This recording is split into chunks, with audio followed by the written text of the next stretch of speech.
brothers and sisters of the world.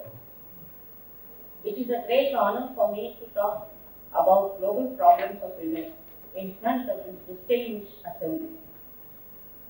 First of all, I would like to offer my profound gratitude to the government and people of our host country, the People's Republic of China. I've had a privilege of visiting China on 2 previous occasions, and I am a great admirer of the wisdom and culture of this great nation that I have visited.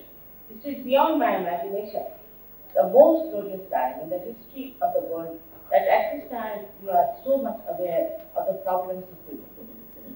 Women as a whole have definitely suffered over the ages, as the previous lady has told you, because we have not realized that their importance is, what their importance is and what their proper role is in human society. Society itself, which is her creation, tries to control or put down the woman. In the East, we can say that due to fundamentalist influence, women have been under great pressure, and their morality is based on fear rather than freedom. In the West, they have fought for their freedom, but what they have attained is truly a speed. The women in the West have freedom to abandon all social and moral values. Thus, in the East, we can say that most of the women are timid, oppressed, and cannot express themselves, while in the West, we find most of the women are reduced to a sex symbol. They are keen to expose their body, their anxiety is to appear in fashion advertisements, and very cheap popularity. Most of them accepted this position because otherwise they would not have survived in that chaotic world of the West. What most of the women in the East regard as very humiliating and degrading is regarded as something very glorifying in the West. I've seen both the worlds very easily, and I feel that unless and until we bring a new culture by which women from the East and West can both rise in their own esteem and express themselves in such a way that they create high moral standards for their society. Women neither in the East nor in the West will rise to their full stature of feminine speciality. The speciality is that if women are respected for their womanhood, understanding what they are capable of and how they can empower themselves, with all the education needed, all the security will be provided to them, and they will provide security to the society. All the fundamentalists who talk of religion expect women to be absolutely moral, and the men can do whatever they like. I think we have to educate men more than women. Because the idea of war comes also only from the men beginning. I must admit, it is not difficult to collect money for poor women in the developing countries and help them to get out of their poverty. But unfortunately, my knowledge is that the money we are collecting may not reach the poor women, but may end up into the pockets of the corrupt ministers, bureaucrats, and other people in charge, and ultimately it will end up in the Swiss bank. I do not want to criticize any UN organization because I know they are very honest in their purpose. But they must be made aware of what is happening under the table. We in India have 2 very big states called Uttar Pradesh and Bihar, which are very much helped by UNICEF as well as the World Health Organization. UNICEF started a project called Angan, meaning courtyard, where the children were to be educated and brought up in a proper shape. This project is not working at all for the children, but all the money goes into the pockets of all the corrupt people who are in charge of that project, and the children do not even get 2% of what is being said for them. Same with the World Health Organization, which is sending medicines and equipment to India. These medicines are sold in the market and are completely used by the recipients for their own gains. The same happens to WHO equipment, so the poor people never get any benefit and they remain all the time helpless. All this money is called dirty money, but goes to the clean Swiss bank. A large part of the loans which the World Bank gives to the developing countries It also cycled back to the personal accounts of the corrupt officials maintained in Swiss banks. Thus, all these developing countries are indebted to the World Bank but have no money. The money is in the Swiss bank. So I would request the UN to take this up with the Swiss bank and request them to return all such money which has been cycled to the really corrupt people and give this money to the UN so that the UN can utilize it for the education of women and other purposes as well as for distributing to people under very effective vigilance. One has to have a very good network of people, especially women, who are involved and who are honest, compassionate, and who would like to make the best out of this money, helping the women who have to achieve social equality. The main work of women here is to create a good society that would enjoy peace better. Immorality, corruption, and violence are the two horrible monsters which are eating up our society. I would blame the mothers of these for corrupt and immoral persons because they fail in their duty as mothers in their child.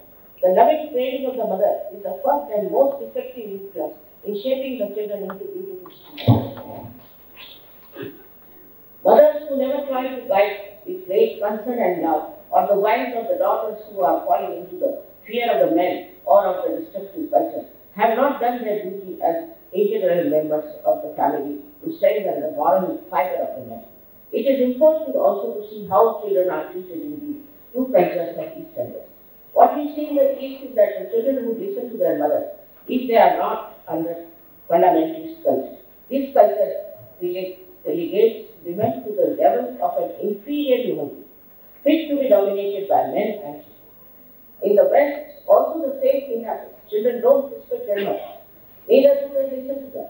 I feel this is because generally the Western women spend more time looking after their body and looks than on looking after and loving their children. The need between the mother and children weakens and then it is for this reason that many children become street urchins and violent. Fortunately, there are still many families in the East and some in the West who deeply defy the corrupt influence of today and look after their children and bring them up. But still I must say that the children in the East are not that much doing as they are in the West.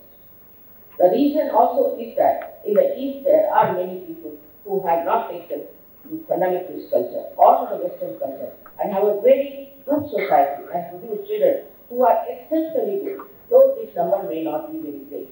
But whatever culture they have inherited since long traditionally is very much ingrained in them, and to them the moral value system is the highest, more than money or power. The West is full of problems. Though they have money, they don't have peace within themselves. The truth is that women are the potential power of a civilization and everything. It is evident that women are the creators and the preservers of the entire human kind. This is the role which the Almighty God has given assigned to them. Seeds cannot create anything by themselves. It is the Mother Earth which provides the flowers and the fruits and other bounties. Similarly, it is the women who create the child, who nurtures the baby, and eventually brings up the citizen of tomorrow. Women must therefore rank with Mother Earth as the edifice of the entire humanity. Unfortunately, men have utilized muscle power to gain a dominating position over women. They have not recognized that women are complementary and equal, but not similar partners in human endeavors. A society that does recognize this fundamental truth and does not give to women their rightful role is not a civilized society. In my own country, there is a saying in Sanskrit,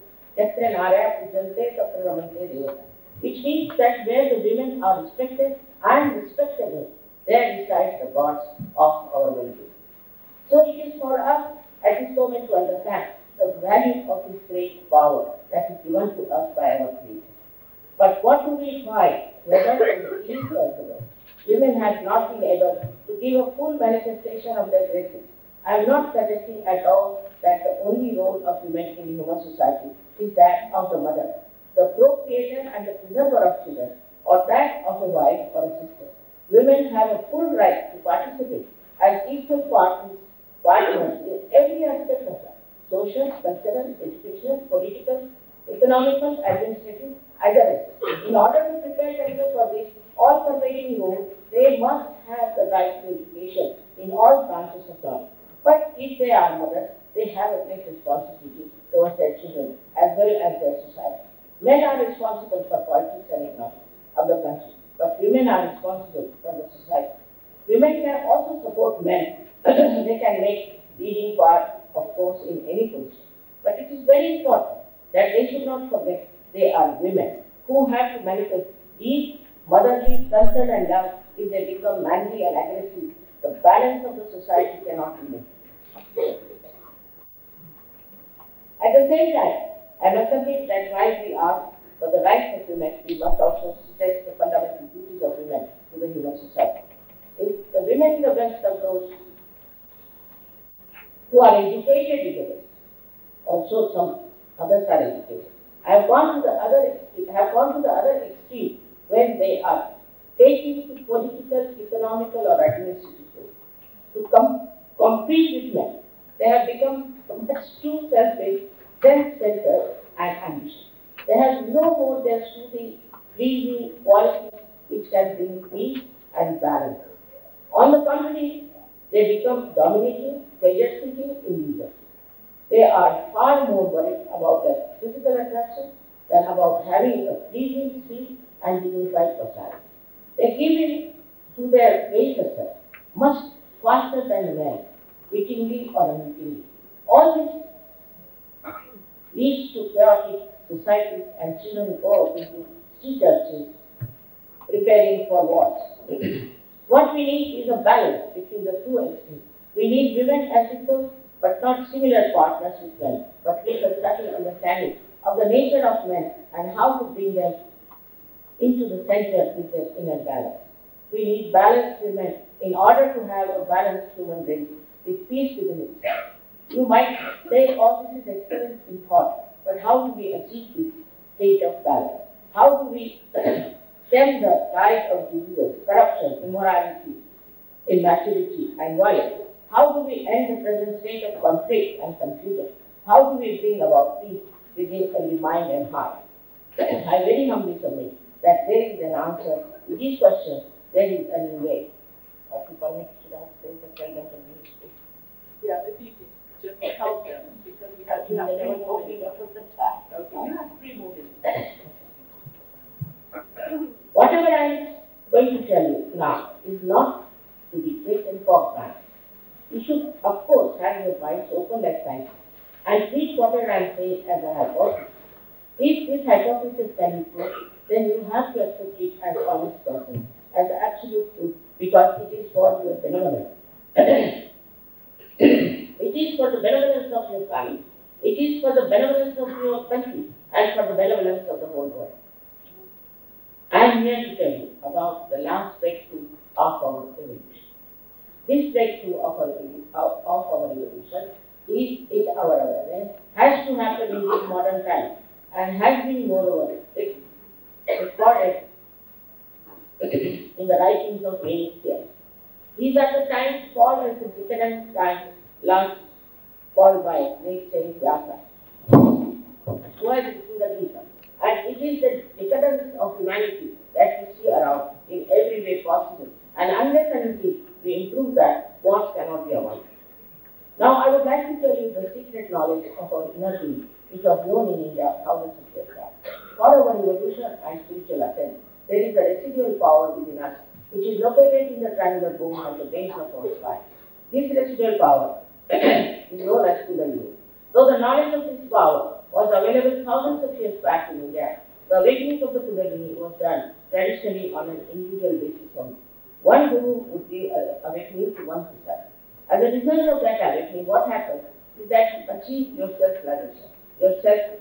Secondly, when this power is awakened, it rises and passes to 637 energy centers in your body, nourishing them and integrating. Ultimately, this power breaks through the fontanelle bone area, called as the talu or the brahmaranda, and connects you to the all-pervading power of divine love, which is described in the Bible also as the cool breeze of the Holy Ghost, also in the Quran as Ruh, and also in the Indian scriptures as Param Chaitanya. Patanjali has called it as Ritambaraka. Whatever the name, this is a power which is all-pervading, which does all the subtle works of living process of evolution.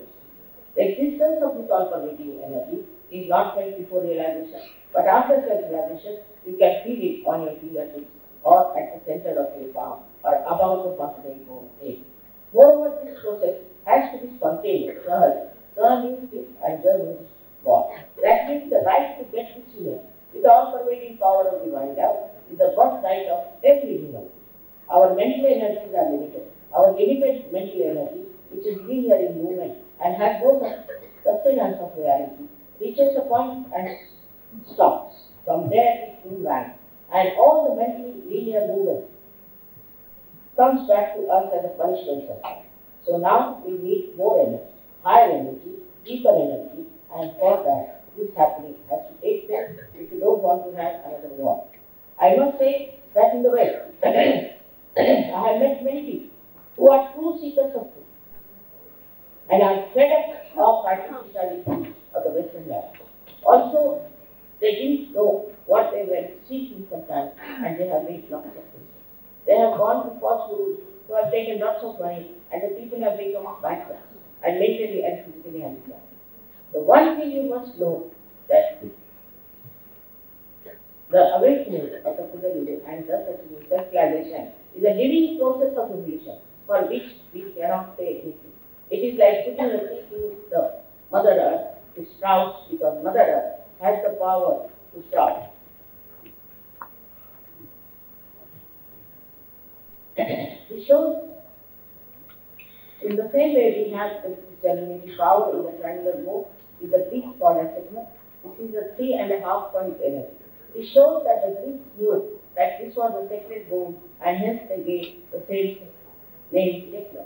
Actually, in some people you can see this triangular bone pulsating and the Kundalini very slowly rising. But there are many who have got self-realization. Now this Sahaja is working in 65 nations, and they have all become extremely useful to each other. In their hearts they are integrated, and they have become extremely loving and compassionate. I'm sorry I will not teach you more, but the time is over, so I hope you don't mind. Thank you.